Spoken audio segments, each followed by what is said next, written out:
Sir, आपण दिल्लीत आलेला आहेत, काय महत्वाचं आहे सर आज?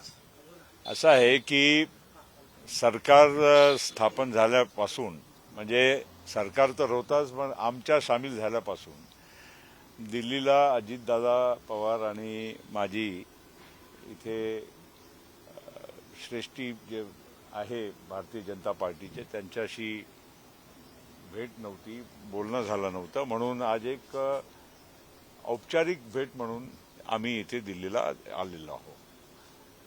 पुढे विचारा. जे राज्यामध्ये तुमच्या आणि भाजपमध्ये शिंदे गटामध्ये जे काही वाद समोर येत आहेत, मंत्रिमंडळ विस्तारासंदर्भात काही खात्यांसंदर्भात अजूनही समाधान झालेलं नाहीये, त्याचं समाधान आता दिल्लीत होईल का? अजिबात कुठलाही वाद नाही. काल माननीय मुख्यमंत्री महोदय आणि उपमुख्यमंत्री महोदय देवेंद्र फडणवीस यांची काल रात्री अजितदादा पवार, माझी आणि सुनील तटकरे यांची भेट झाली. जवळपास सगळ्या गोष्टी जे काही आमच्या ठरलेल्याप्रमाणे क्लिअर झालेले आहे.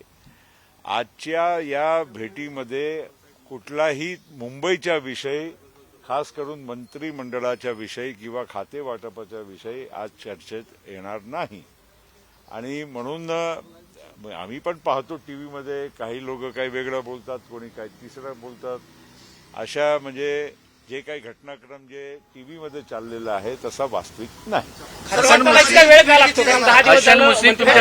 असं आहे, एक तरी गोष्ट आहे का, खाते वाटपाची वेळ नाही, फक्त आधी दिलेले खाते काही एकनाथ शिंदे साहेबांच्या शिवसेनाकडे आहे, काही खाते भाजपकडे आहे.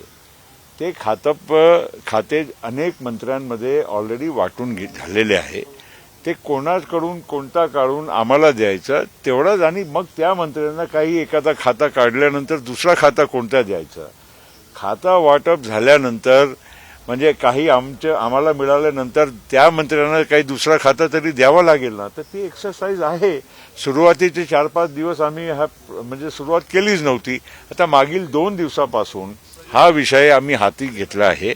आणि मी तेच सांगत आहे की काल रात्री चर्चा झाली, सखोल चर्चा झाली, व्यवस्थित झाली, आणि मला असा काही कुठलाही वाद, काही ते संशय म्हणजे निर्माण होत आहे असं कुठलाही खात्यावरून राष्ट्रवादी अडून बसले अशा प्रकारे अर्थ खात्याच्या आणि बाकीच्या सगळ्या खात्यांच्या बद्दल जे काही म्हणजे लोक अंदाज लावून राहिलेले आहे, व्यवस्थित तुम्हाला उद्या किंवा परवा तुम्हाला हे खाते वाटप होऊन झालेले असेल हे दिसेल. हसन मुश्रीफ यांना सोबत आणलेलं आहे.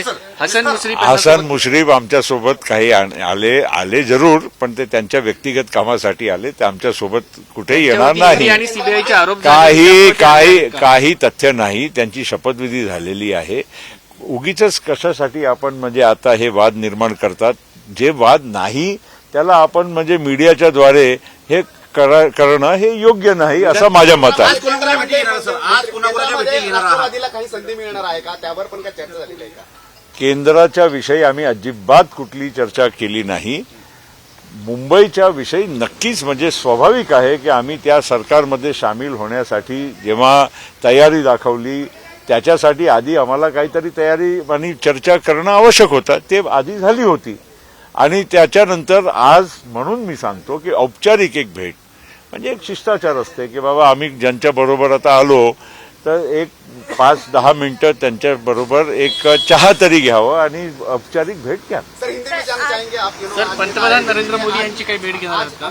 नाही, पंतप्रधान मोदी साहेबांची भेट आमची 18 तारखेला एनडीएची बैठक जेव्हा होईल त्यावेळीस माननीय अजितदादांना आणि मला निमंत्रण दिलं गेलं आहे. आम्ही दोन्ही हजर राहणार आणि त्या एनडीएच्या बैठकीमध्ये स्वाभाविक आहे की पंतप्रधान नरेंद्र मोदी साहेब तिथे असणार, त्यांची भेट आमची होणार. राज्यपाल नियुक्त 12 आमदारांचा जो प्रश्न आलेला आहे त्याच्यामध्ये तुम्हाला म्हणजे राष्ट्रवादीला काही आमदारांना देण्याची परवानगी आहे का? परत विचारा. राज्यपाल नियुक्त 12 आमदारांचा प्रश्न असा आहे की बघा, आम्ही पार्टनर झालो, ज्या सरकारमध्ये आम्ही सामील झालो, 3 पक्षाची सरकार स्थापन झाली, कुठल्याही अशा म्हणजे विषय जेव्हा समोर येतील तेव्हा स्वाभाविक आहे की आमची पण हिस्सेदारी राहणार. हे काही आता काही विषय असा राहिला नाही की म्हणजे उद्या काय होईल परवा काय होईल. ज्या ज्या गोष्ट घडत राहील त्यामध्ये आमची हिस्सेदारी आमच्या म्हणजे जे आमचा अधिकार आहे त्याप्रमाणे राहणार. आज कोणाकोणाच्या भेटी घेणार आहात आपण? असा एक शिष्टाचारची भेट आहे. आता तो कोणाची, सर? अरे आम्ही माननीय गृहमंत्री साहेबांना भेटणार आणि मग त्यांना कितीची वेळ आहे काय ठरलेलं आहे? आता तुम्हाला हे सगळं मध्ये इथे सांगायचं आहे का? हाँ चला. सर हम हिंदी में बताइए कि आप आज दोनों के नेता है तो आज अमित भाई से मिलने वाले हैं क्या और कौन कौन से मुद्दे हैं? देखिए हम यहाँ पर कोई मुद्दा लेकर आए नहीं है. मुद्दे अगर होते तो हम सरकार में शामिल क्यों होते? ये भी तो समझना चाहिए कि मुद्दे होते तो सरकार में हम शामिल ही नहीं होते. मुद्दे नहीं है, केवल एक जिसको बोलते हैं कि एक सदिच्छा भेंट होती है, शिष्टाचार होता है. जिनके साथ हम काम कर रहे हैं उनको मिलना चाहिए, बातचीत थोड़ी बहुत एक अच्छे वातावरण में होना चाहिए, काम की बात नहीं. और इसीलिए हम यहाँ आए हैं, बाकी कोई ऐसी बात नहीं है. जो भी मुद्दे हैं, जो खाते जो पोर्टफोलियो के बारे में जो बातें होती है या मंत्रालय के बारे में या कोई और पालक मंत्री के बारे में जो बहुत सारी मतलब मैं देख रहा हूँ चैनल्स में ये बात चल रही है, ऐसी कोई भी बात नहीं है. कल रात को माननीय मुख्यमंत्री और देवेंद्र फडणवीस जी, अजित पवार, मेरी हमारी मुलाकात कल मुंबई में हुई और उसमें बहुत सारी बातें ऑलमोस्ट क्लियर है. देखिए क्या होता है कि 3 पार्टी की सरकार है, उसमें भी 2 पार्टी पहले से ही सरकार में है. उन्होंने पोर्टफोलियो का डिस्ट्रीब्यूशन पहले ही कर लिया है. तो उस पोर्टफोलियो के डिस्ट्रीब्यूशन के वजह से उनके कोई मंत्री से पोर्टफोलियो निकाल के हमको आएगा, फिर उस मंत्री को कोई और कोई पोर्टफोलियो देना, ये काम 2-3 दिन का तो होता है. अब अगर इसमें भी अगर कोई मतलब कोई सोचे कि कोई बहुत बड़ा प्रॉब्लम है तो मैं नहीं समझता हूं. सब व्यवस्थित अच्छे से अगले 1-2 दिनों में चित्र मुंबई और महाराष्ट्र को और देश को स्पष्ट हो जाएगा.